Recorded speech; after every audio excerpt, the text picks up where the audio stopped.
दोस्तों, आपने बाज के बारे में तो जाना ही होंगे। बाज हमेशा ऊंचाई पर उड़ता है, क्योंकि अगर तोता के बारे में आपने सुना ही होगा तो तोता सिर्फ बोलता है, ऊंचाई पर उड़ नहीं सकता है। और सभी पंछियों के बीच में बाज बिल्कुल नहीं होता है, क्योंकि उसको ऊंची उड़ान पसंद है। और उसकी आवाज आपने तो बिल्कुल ही नहीं सुनी होंगी, क्योंकि वो पंछियों छोटी मोटी पंछियों के बीच नहीं रहता है।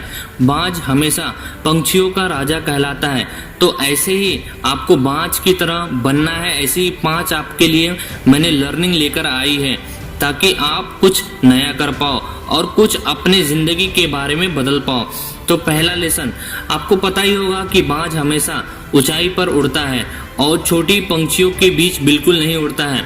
और इससे हमें यही सीख मिलते हैं कि आप बाज की तरह बनो और आप छोटे मोटे लोगों की तरह सोच मत रखो। अपनी सोच को बड़ी रखो और बाज की तरह अपने सोच को भी बड़ा रखकर ऊंचाइयों पर जाओ, ताकि आप नकारात्मक लोगों से दूर रहो और अपना जो सोचे हो अपने जिंदगी के बारे में, उस गोल को आप ऊंची उड़ान के साथ पा सको। लेसन नंबर 2, जैसा कि आप जानते ही होंगे कि बाज हमेशा एक विजन क्लियर करके ही चलता है। उसकी सोच और देखने की क्षमता काफी दूर तक होती है, यानी कि अपने शिकार को वो 5 किलोमीटर दूर तक देख सकता है। उसके शिकार के बीच में आने वाली कितनी भी समस्याएं कठिनाइयां क्यों ना हो, लेकिन वो रुकता बिल्कुल नहीं है। अपनी वो समस्याओं को चीरते हुए, अपने विजन को क्लियर करते हुए शिकार को हासिल करता है। वैसे भी आपके जिंदगी में कितनी ही परेशानियां, कितनी मुश्किलें क्यों ना आए आपके रास्ते में, आपको भी उसका सामना करके आगे बढ़ना है और लक्ष्य को पाना है।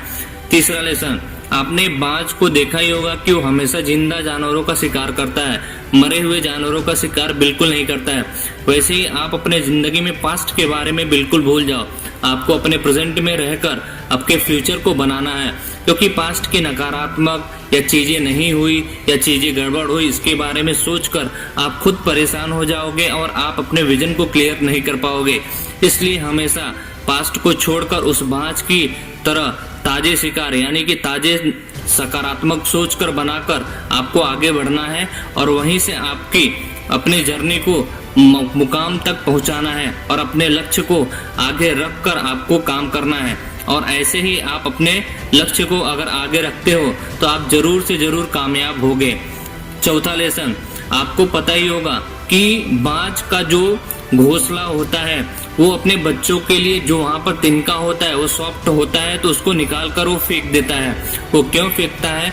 क्योंकि अगर सॉफ्ट तिनका होगा तो उसके बच्चे वहाँ पर सॉफ्ट जोन में रह पाएंगे। यानी कि अगर आप कंफर्ट जोन में जी रहे हो तो आप कुछ कर नहीं पाओगे। अगर आप कंफर्ट जोन से बाहर आते हो तभी आप कुछ कर पाओगे। यानी कि आप एक जोन में अगर कैद हो गए हो तो आप उस जोन के बारे में सोचते हो, और अपने उस जोन से अगर बाहर नहीं निकलोगे, जिसको हम कहते हैं कंफर्ट जोन, तो आपके लिए कुछ नहीं हो पाएगा और आपके लिए बहुत ही मुश्किल होगा कि अपने समय को बदलना। पांचवा लेसन, आपको पता ही होगा और आपने देखा ही होगा कि बाज तूफान में अक्सर ऊंचाई पर उड़ता है, इवन बादलों के ऊपर उड़ता है। इसके पीछे का कारण यही है कि सभी पंछियां अपने घोंसले में चले जाते हैं, अपने घर को चले जाते हैं, लेकिन जैसे ही तूफान आता है वैसे बाज अपनी उड़ान को और तेजी से और ऊपर तक लेके जाता है और उसका आनंद लेता है। वैसे ही अगर आपके जिंदगी में कितनी ही समस्याएं क्यों ना आए, उसको एक अपॉर्चुनिटी की तरह देखिए। अगर आप अपॉर्चुनिटी की तरह देखते हैं तो आपके लिए अपॉर्चुनिटी एक लक्ष्य होगा, एक आपके लिए एक मुकाम होगा। और समस्याओं से अगर आप जूझ कर आगे बढ़ते हो तो आपका लक्ष्य जरूर हासिल होगा और आपके जिंदगी में जरूर न जरूर कुछ न कुछ बदलाव तो जरूर ही होने वाला है। यानी कि बाज की तरह आप भी तूफानों में उड़ना सीखें। आपके जिंदगी में कठिनाइयां आए तो आए, उस बाज की तरह क्लियर हो जाओ और कठिनाइयों के बीच उड़कर अपने मुकाम को हासिल करो। तो आज की वीडियो यहीं तक, मिलते हैं अगले वीडियो में।